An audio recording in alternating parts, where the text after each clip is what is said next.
병원에서도 쉽게 말하기 어려운 진실이 있습니다. 많은 남성분들이 말 못할 고민을 안고 있을 수 있습니다.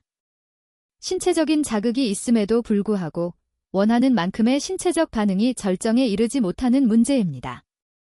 도쿄대학 부속병원 비뇨기과 진료실에서 83세의 야마구치 교수는 매주 수요일 특별한 진료 기록부를 펼칩니다. 그는 붉은 펜으로 무사정성 절정감이라는 용어를 기록합니다. 이 용어는 캠벨 비뇨기과 학술지에서도 중요하게 다루어지며 전 세계 고령화 사회에 숨겨진 고통이 되고 있습니다. 2025년 세계보건기구 WHO의 최신 데이터에 따르면 60세 이상 남성의 23.7%가 사정기능 저하를 경험하고 있지만 아시아 인구의 자발적인 병원 방문율은 11.5%에 불과합니다. 이 침묵의 유행병은 상상 이상의 속도로 확산되고 있습니다. 7년 전 장마철, 68세의 건축 디자이너 사토씨는 전립선특이 항원, PSA, 검사지를 든 채 떨리는 손으로 진료실에 들어섰습니다. 교수님, 제가 쓸모없게 된 건가요? 타이베이의 첸제나 의사가 겪었던 사례와 마찬가지로 야마구치 교수의 47년 의사 경력 동안 이런 호소는 연평균 8.3%씩 증가했습니다. 환자들은 기업 임원부터 택시 기사까지 다양했지만 남성으로서의 자존감이 무너진 듯한 눈빛은 공통적이었습니다. 사토씨가 회고록에 쓴 것처럼 몸이 뇌의 명령에 더 이상 반응하지 않을 때 거울 속에 나는 낯선 사람이 되었다. 사토씨의 경험은 임상에서 간과되어 온 진실, 즉 무사정성 절정감이 신경내분비 심리의 3중 불균형의 산물임을 보여줍니다. 미국 국립보건원 NIH의 2025년 종단 연구에 따르면 55세 이후 남성의 절정 도달 시간은 평균 28분으로 연장되고 정낭 분비물은 52% 감소합니다. 하지만 진정으로 심리적 위기를 촉발하는 것은 사회가 정해놓은 성기능 시계입니다. 은퇴한 교사리, 선생님이 일기에 침실이 치욕의 전당이 되었다고 썼을 때 그는 프랑스 사회학자 푸코가 말한 성과 권력의 덫에 빠진 것입니다. 이러한 인지적 폭력은 이중의 상처를 유발합니다. 골반저 근전도 검사 결과 무사정성 절정감 환자들의 치골 직장근 정지 전이는 동년배보다 41% 높게 나타났습니다. 기능적 자기공명 영상 제페마어에서는 불안 관련 뇌 영역의 활동성이 현저히 증가한 것이 발견되었습니다. 야마구치 교수의 임상 데이터는 더욱 충격적입니다. 지속적인 사정장애를 겪는 남성의 자살 충동 발생률은 일반인의 2.7배에 달했습니다. 이러한 신체와 마음의 상호작용이 형성하는 악순환은 전립선 비대증보다 훨씬 치명적일 수 있습니다. 의학적 통념을 깨는 조차원 회복 계획이 있습니다. 전 세계 비뇨기과 학계가 PDE5 억제제의 적정 사용 연령을 두고 논쟁하는 동안 야마구치 팀이 개발한 심신협응요법은 이미 일본에서 78%의 삶의 질 개선율을 기록했습니다. 2020년부터 2025년까지 406명의 임상 추적을 기반으로 한 이 요법은 동양의 명상과 서양의 재활의학을 융합한 것입니다. 도쿄대학 의학부장은 이 요법이 노년기 성건강의 차원을 재정의했다고 평가했습니다. 첫째는 신경지도 재구축, 즉 미세촉각 활성화입니다.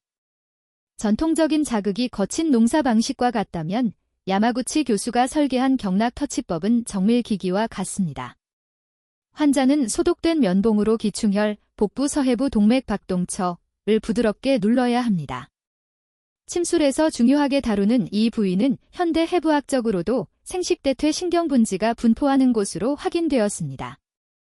65세의 바둑 코치 마츠모토 씨는 4주간 이를 실천한 후 면봉이 기충혈을 스칠 때 하복부의 따뜻한 감각이 눈 녹듯 퍼져나갔고 젊을 때보다 더 길고 깊은 쾌감을 느꼈다고 보고했습니다.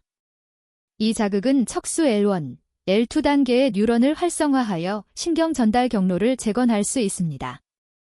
둘째는 생체 역학의 비밀입니다. 72세의 검도 사범 다나카 씨는 근전도 모니터링에서 6개월간 꾸준히 연습한 결과 골반저근의 동시 방전 빈도가 63% 향상되었음을 보여주었습니다. 셋째는 혈관 생태 복원입니다. 70세의 기차 기관살인 김 씨는 매일 밤 38도의 온도로 12분간 온찜질을 계속했습니다. 3개월 후 그의 해면체 내 영양분 압력은 28수은주 밀리미터에서 45수은주 밀리미터로 상승했습니다.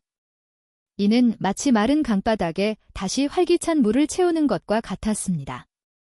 넷째는 장기 근막 이완, 즉 역동적인 고양이소 자세 변형입니다. 해부학 연구에 따르면 전립선은 근막에 쌓여 골반 내 해머 구조를 이룹니다. 야마구치가 개량한 고양이소 자세 변형은 전립선 주변 근막의 긴장을 45%까지 낮출 수 있습니다. 이 동작은 무릎을 꿇은 자세에서 복식 호흡과 함께 등을 둥글게 말았다가 허리를 낮추는 것을 교대로 수행해야 합니다. 67세의 조경 디자이너 다카하시 씨는 8개월간 꾸준히 실천한 후 사정 감각이 회복되었을 뿐만 아니라 10년간 그를 괴롭혔던 만성 전립선염 증상도 사라졌습니다. 도쿄대학의 초음파 탄성 영상 검사 결과 그의 전립선 피막 경도는 12.5kPa에서 8.3kPa로 낮아져 청년 수준에 가까워졌습니다. 다섯째는 의식 차원의 업그레이드, 즉 우목표 지향성 제거 훈련입니다. 이는 가장 혁명적인 부분입니다. 환자는 심박 변이도, H아업이, 모니터 장치를 착용하고 성적 활동 중의 사정에 대한 집착 대신 귓불의 촉감이나 호흡 빈도의 조화에 집중해야 합니다. 기능적 근적 외선 분광법, 푸니어즈, 검사 결과 이 훈련은 뇌의 기본 모드 네트워크, DMN, 연결 강도를 34% 향상시키고 외측 전전두엽의 통제욕 관련 영역의 활동성을 29% 감소시켰습니다. 76세의 문학교수 이토 씨는 훈련 일지에 이렇게 썼습니다. 반드시 사정해야 한다는 강박을 버리자. 아내의 머리카락이 쇄골을 스치는 감촉만으로도 사정보다 더 깊은 연결감을 경험했다. 야마구치 교수의 진료실 병풍에는 의학 영상이 아닌 환자들이 회복 후 일상을 담은 특별한 사진들이 붙어 있습니다. 73세의 어부가 다시 그물을 던지고 69세의 발레 교사가 무대로 돌아가고 81세의 부부가 2인 요가를 배우기 시작한 모습입니다. 이 사진들은 독일 철학자 야스퍼스의 관점을 증명합니다. 신체의 경계가 재구성될 때 삶의 의미는 새로운 차원에서 다시 태어난다. 노화는 기능의 뺄셈이 아니라 감각의 변화입니다. 야마구치 교수는 종종 진료실 창밖의 은행나무를 가리키며 비유합니다. 저 나무가 가을에 잎을 떨어뜨리는 것은 사실 봄의 다른 형태로 새싹을 틔우기 위해 에너지를 축적하는 것입니다. 노화에 대한 이러한 실존주의적 해석은 어쩌면 그 어떤 치료법보다 더 강력한 치유력을 가질지 모릅니다. 83세의 그가 여전히 진료실에서 환자들과 마주보며 미소 지을 수 있을 때 우리는 의학의 진보뿐만 아니라 생리적 한계에 맞서는 인간의 꺾이지 않는 생명미학을 목격하게 됩니다.